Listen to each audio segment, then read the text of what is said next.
یہ کہا جا رہا ہے جی کہ لیول پلینگ فیلڈ تب ہوگی جب نواز شریف آ جائے گا.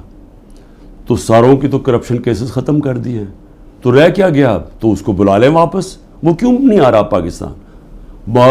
چوری کر کے جیل کی سزا, جیل کی 10 سال کی سزا ملی ہوئی ہے, وہ اپنی کہتا ہے جی میری طبیعت نہیں ٹھیک, میں نے مر جانا ہے اگر مجھے برطانیہ نہ بھیجا.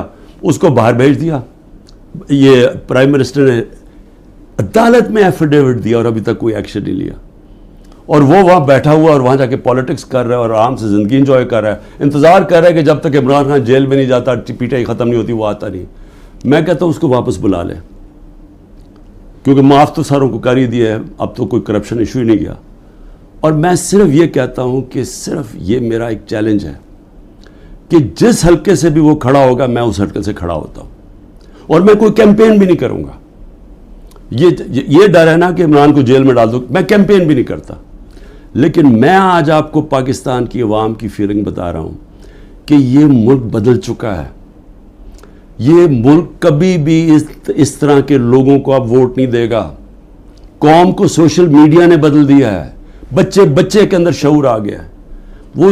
وہ چلے گئے دن جب جس کے اوپر شفقت کا ہاتھ اسٹیبلشمنٹ آتا تھا وہ جیت جاتا تھا.